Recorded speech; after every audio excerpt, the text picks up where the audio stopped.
Hi friends, எல்லோருக்கும் வணக்கம். எல்லோரும் எப்படி இருக்கீங்க? நல்லா இருக்கீங்களா? இன்றைக்கி அந்த கதையோட அடுத்த பகுதி தான் பார்க்க போகிறோம்.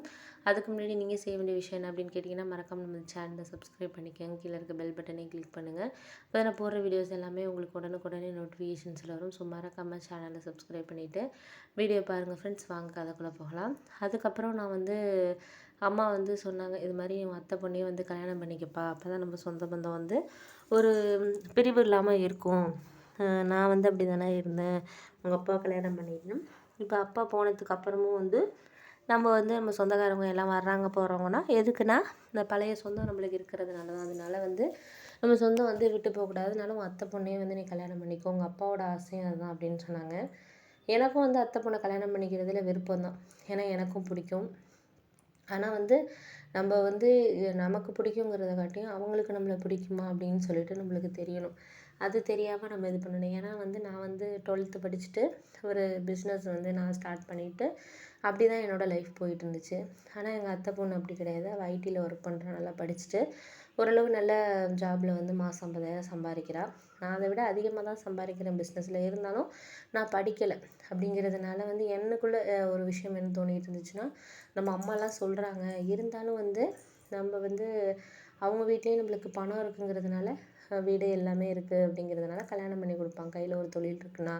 ஆனால் இருந்தாலுமே அவளுக்கு நம்மளை பிடிச்சிருக்கா, நம்மளை மனசார ஏற்றுக்கிற, நாளைக்கு அவள் ஒரு ஒர்க் பண்ணது அவளோட இது எப்படி இருக்குன்னு தெரியாது, எண்ணங்கள் எப்படி இருக்குன்னு. நம்ம இப்போ திடீர்னு என்னை கல்யாணம் பண்ணிக்கிறியா அப்படின்னு சொல்லிட்டு நம்ம கேட்டோன்னா கண்டிப்பாக அவளால் அம்மா அப்பாவுக்காக ஓகே தான் சொல்வாள். ஆனால் நம்ம அவள்கிட்ட தனிப்பட்ட முறையில் பேசணும். என்னை கல்யாணம் பண்ணிக்க விருப்பம் இருக்கா அப்படின்னு சொல்லிட்டு. ஏன் அதை நான் யோசித்தேன்னா, என்னோடய ஃப்ரெண்டோட அண்ணனுக்கு இந்த விஷயம் நடந்துச்சு. அந்த அண்ணனும் என்னை மாதிரி படிக்காதவர் தான். ஆனால் ஒரு கடை வச்சு நடத்திட்டு இருந்தார். அவங்க மாமா பொண்ணு யாரையோ சொந்தக்கார பொண்ணு கல்யாணம் பண்ணி வச்சாங்க. கல்யாணம் பண்ணி ஒரு வருஷத்துலேயே டிவோர்ஸ் வாங்கிட்டாங்க. அப்போ தான் என் ஃப்ரெண்டு சொல்லிக்கிட்டு இருந்தான், அந்த பொண்ணுக்கு இந்த கல்யாணத்தில் விருப்பமே இல்லைடா, அந்த பொண்ணு நல்லா படித்த பொண்ணு, டீச்சராக ஒர்க் பண்ணிகிட்டு இருந்தது. அதை எங்கள் அண்ணனுக்கு கல்யாணம் பண்ணால் எப்படி அந்த பொண்ணு இருக்கும், இவன் பொழுதனைக்கும் கடையிலே இருக்கிறவன். அது புரிஞ்சுக்கிட்ட பொண்ணு, படிக்காத பொண்ணாக இருந்தால் ஓரளவு பரவாயில்ல. அது படிச்சுட்டு ஒர்க் பண்ணிகிட்டு இருந்தது, டீச்சராக ஒர்க் பண்ணிகிட்டு இருந்தது. அதனால் அவனுக்கும் இதுக்கும் சரியில்லை. ஒரு வருஷத்துலேயே டிவோர்ஸ் அப்ளை பண்ணிட்டாங்க. அந்த பொண்ணு இப்போ பெங்களூரில் டீச்சராக வேலை பார்த்துக்கிட்டு இருக்குது கான்வெண்ட்டில். அப்படி இருக்கிறப்போ நம்ம என்ன பண்ண முடியும் சொல்லுங்களேன், யோசிச்சு பாரு அப்படின்னு சொல்லிட்டு எனக்கு என்கிட்ட அதை பற்றி பேசிகிட்டு இருந்தான். அதுலேருந்தே எனக்கு இந்த எண்ணம் எங்கள் அம்மா சொன்னதுக்கும் அதுக்கும் எனக்கு சரி, அவங்க சொல்கிறாங்க இவங்க சொல்கிறாங்கங்கிறதுக்கு நம்மளுக்கு பிடிச்சிருக்கு. இருந்தாலும் அவங்களுக்கும் நம்மளை பிடிச்சிருந்தா மட்டும்தான் அந்த லைஃப் ஹாப்பியாக போகுது. நமக்கு மட்டும் பிடிச்சிருந்தா அது சரியாக இருக்குமா என்னென்னு தெரியாது அப்படின்னு சொல்லிட்டு நான் முடிவு பண்ணேன். அதுக்கப்புறம் சரி ஓகே, அதுக்கப்புறம் பார்ப்போம், என்ன தான் நடக்குதுன்னு பார்ப்போம் அப்படின்னு சொல்லிட்டு அதுக்கப்புறம் தான் நானும் என்ன ஏதுன்னு பார்ப்போம் அப்படின்னு சொல்லிட்டு அம்மா சொன்னாங்க, இந்த வருஷத்தில் எப்படியாச்சும் மேரேஜ் பண்ணிடணும் அப்படின்னாங்க. ஆனால் நான் பார்க்கலாம் பார்க்கலாம் அப்படின்னு இப்படி தான் சொன்னேன். ஆனால் என் மனசுலேயும் ஆசை இருக்குது அப்படிங்கிறது அவங்களுக்கும் கொஞ்சம் தெரியும். இருந்தாலும் நம்மள்ட்ட என்ன தான் ஆசைகள் இருந்தாலுமே நம்மளுக்கு ஒரு விஷயம் கிடைக்கணும் அப்படின்னா கண்டிப்பாக அதுக்கு நம்ம முயற்சி பண்ணால் மட்டும்தான் எதாக இருந்தாலும் இது பண்ணும். அதே மாதிரி தான் நானும் நினச்சேன். என் மாமா அத்தை பொண்ணுக்கிட்ட பேசிடுவோம், நம்ம நேரில் போய் அவங்க வேலை பார்க்குற இடத்துலையே பேசுவோம் அப்படின்னு சொல்லிட்டு ஃபோன் பண்ணேன். ஜானு இது மாதிரி எங்கே இருக்குன்னு கேட்டேன். இங்கே தான் இருக்கிறேன் தான் அப்படின்னு சொல்லிட்டு பேசினுச்சு. அதுக்கப்புறம் உன்கிட்ட பேசணுமே அப்படின்னோடனே, என்ன விஷயம் அப்படின்னோடனே, இல்லை வீட்டில் யாருக்கும் தெரியாது, நான் உங்ககிட்ட கொஞ்சம் பேசணும் அப்படின்னு சொல்லிட்டு, பர்சனலாக பேசணும் அப்படின்னு சொன்னோன்னே, சரி நீங்கள் வாங்க அப்படின்னு சொல்லிட்டு ஒரு இடம் சொன்னிச்சு. சரின்னு சொல்லிட்டு நானும் அப்புறம் அம்மாக்கிட்ட யார்ட்டையுமே சொல்லிக்காமல் கடைக்கு போகிறேன் அப்படின்னு சொல்லிட்டு நான் போனேன். போயிட்டு கொஞ்சம் நேரம் 1 hour கிட்ட வெயிட் பண்ணிகிட்டு இருந்தேன். அப்புறம் தான் வந்துச்சு, இது மாதிரி மீட்டிங், அதனால தான் வர முடியல, தப்பாக நினச்சிக்காதீங்க தான் அப்படின்னு சொல்லிட்டு பேசினுச்சு.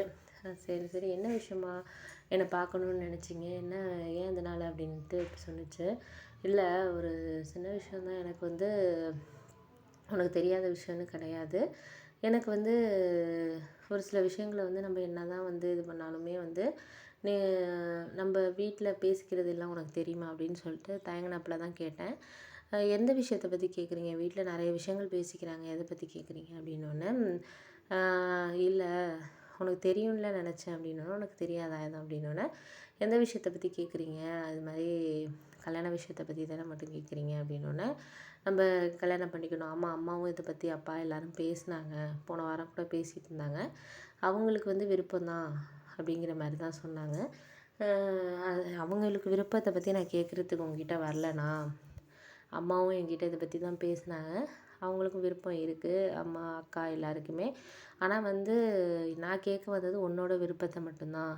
ஏன்னா வந்து அவங்க இன்றைக்கி வந்து சொல்லுவாங்க, இந்த மாதிரி கல்யாணம் பண்ணி வச்சா உறவு அது இதுன்னு பேசுவாங்க. அதுக்கப்புறம் உறவுங்கிறது நம்மளுக்குள்ளே ஆரம்பிக்கிற ஒரு உறவுங்கிறது சரியாக இருக்கணும்ல. அதுக்காக முன்னாடியே எல்லாம் பேசிக்கிறது தான் நல்லது ஜானு அப்படின்னு சொல்லிட்டு அவர்கிட்ட நான் சொன்னேன்.